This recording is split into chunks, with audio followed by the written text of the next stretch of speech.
무당이 되고 나서 제가 진짜 깜짝 놀랐어요. 이 어린 친구분들도 신점을 많이 보러 오세요. 사주, 신점, 타로 다 비슷한 듯 하지만 정말 성격이 다릅니다. 일단 사주는 안녕하세요. 태진신녀입니다. 반갑습니다, 선생님. 오늘은 스님이 되신 것 같습니다.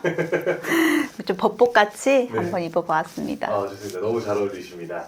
자, 오늘은 이제 또 사람들이 많이 궁금해하는 주제를 들고 와봤는데요. 많은 분들이 요즘 뭐 사주, 그리고 뭐 점집에서는 신점, 그리고 타로 가게에서 타로 이렇게 많이들 또 보고 계시잖아요. 그래서 선생님께서는 이런 사주를 보신다거나 신점을 보셨거나 타로를 좀 봐보신 경험들이 있으실까요? 저는 사실 이런 운세나 운명에 크게 관심이 없었어요. 그래서 소비자로서는 이런 사주, 신점, 타로를 접해본 경험은 아주 적습니다. 그래요? 그런데 이게 이 업의 종사에서 종사자로서는 많죠. 무당이 되고 나서 제가 진짜 깜짝 놀랐어요. 너무 많이 오셔가지고. 저한테도 이렇게 많이 오시는데 평소에는 얼마나 많이 찾아가시겠어요. 그리고 저는 뭐 사주도 사주지만 기문둔갑을 공부하고 있어요. 이 무당을 하시는 분들 중에서도 0점을 보더라도 타로로 또 0을 띄우기도 하시고 뭐 사주 공부를 해서 사주도 같이 봐주시는 분도 많습니다. 근데 저는 그 중에서도 기문둔갑이라는 거를 익히고 있어요. 그러면 사주, 신점, 타로에 대해서 선생님께서 한번 각각 설명 좀 부탁드리겠습니다.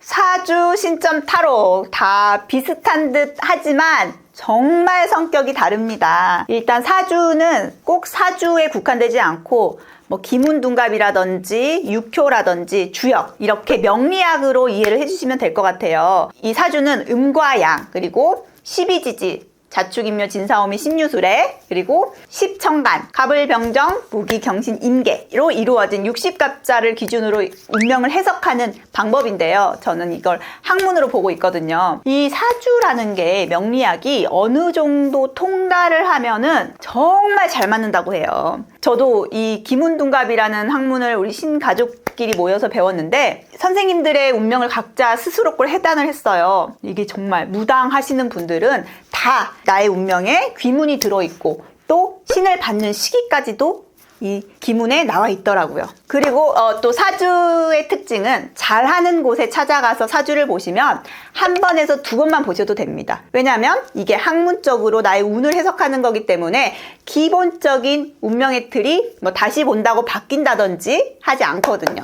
그리고 신점이 있습니다. 저처럼 이렇게 강신무가 되어서 신을 받아서 신의 목소리를 대신 전달하는 것이 신점입니다. 신점은 만능이에요. 왜냐면 나라는 이 무당이라는 사람은 한 명이지만 저한테 오시는 신령님들은 뭐 대신할머니부터 도사님, 불사할머니, 대감할아버지 여러분이 계시거든요. 이번에도 제가 소술굿을 했는데 이 쌀점을 보시는 대신할머니가 와주셨어요. 너무 잘 맞더라고요. 사주에서 운명을 보면 자, 당신은 몇 살에 태어나서 몇 살에 대학을 가고 어떤 직업을 가질 운명입니다 라는 거를 알려준다면 이 신점에서는 조금 더 세세하게 어떤 대학에 가서 어떻게 대학 생활을 하고 직업을 가져도 어떻게 직장 생활을 하고 또 어떤 귀인이 언제 들어오는지 이런 가까운 1, 2년 정도의 미래를 조금 더 세세하고 정확하게 알 수 있는 그런 장점이 있습니다. 그리고 많이 보시는 것들 중에 타로 요새는 정말 많이 보시죠. 0을 띄워가지고 보시는 분들은 타로도 정확도가 매우 높더라고요. 타로를 보실 때는 좀 사람의 심리적인 기운이라든지 연애운, 사랑, 인연이 새로 들어오고 나가는 운을 볼 때 그리고 가까운 운을 볼 때 참 좀 적합한 도구라고 생각을 해요. 지금 상황이 영적인 문제가 아닌 내가 보고 싶은 운명이 단순히 연애라든지 아니면 표면적인 일들에 대해서 좀 짧은 기간 내에 즉각적으로 조언이 필요하면 타로를 보시는 것도 좋습니다. 좋습니다. 그러면은 신점, 사주, 타로 이 셋 중에 선생님께서 개인적으로 생각하시기에 어떤 게 가장 정확하다고 생각하실까요? 정확한 거는 이 방식보다는 어떤 사람에게 고민을 상담하느냐가 정말 중요하고요. 어떤 방식이든 뛰어나신 분과 그렇지 않은 분이 존재합니다. 그런데 조상의 문제, 그리고 영적인 문제, 신병이 왔다든지 혹은 귀신이 씌었다든지 이런 부분은 타로와 사주로 해소를 할 수가 없어요. 그럴 때는 당연히 신점을 봐서 확인을 하셔야 되는 거고요. 사주는 좀 나의 전반적인 인생을 알고 싶을 때 가는 게 가장 좋습니다. 또 타로 같은 경우는 단기간에 인연 운을 볼 때 좀 짧게 한 달 내, 2달 내에 일어날 일을 보는 게 나의 궁금증을 해소하기에는 훨씬 좋습니다. 아, 좋습니다. 좀 상황마다 또 다른 부분이 있으니까 본인 상황에 맞게 한번 잘 선택해 보시면 좋을 것 같고요.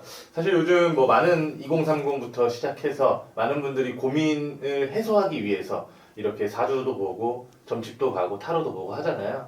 그래서 끝으로 이제 우리 시청자분들에게 선생님께서 응원의 메시지 한번 부탁드리겠습니다. 이게 원래 그랬는지는 모르겠지만 저에게는 이 어린 친구분들도 신점을 많이 보러 오세요. 어린 나이에도 저를 믿고 와주시는 분들이 정말 감사하죠. 저한테 먼 길을 마다 않고 찾아와 주시고 또 이 한 번을 오기 위해서 오는 길에 얼마나 설레고 기대하는 마음을 갖고 계시겠어요. 미래가 정말 불안하고 앞길이 깜깜해도 아, 신점을 봐봐야겠다. 저 태진 신녀한테 가서 내가 뭐가 문제인지 좀 보고 싶다 라는 생각이 드는 것 자체가 그래도 이미 반은 해낸 겁니다. 이 신점 보시는 분들 중에서 내 인생에 진지하지 않은 사람이 없어요. 아무리 힘든 상황에서도 자포자기하신 분은 못 봤습니다. 어떻게 해서든 내 인생을 좀 잘 꾸려 나가보려고 노력하시는 분들이에요. 내 힘으로 안 된다면 이렇게 사주라든지 신점을 보는 행위를 통해서 나의 운을 꼭 확인을 해보시기 바랍니다. 응원합니다. 감사합니다. 응원합니다. 선생님,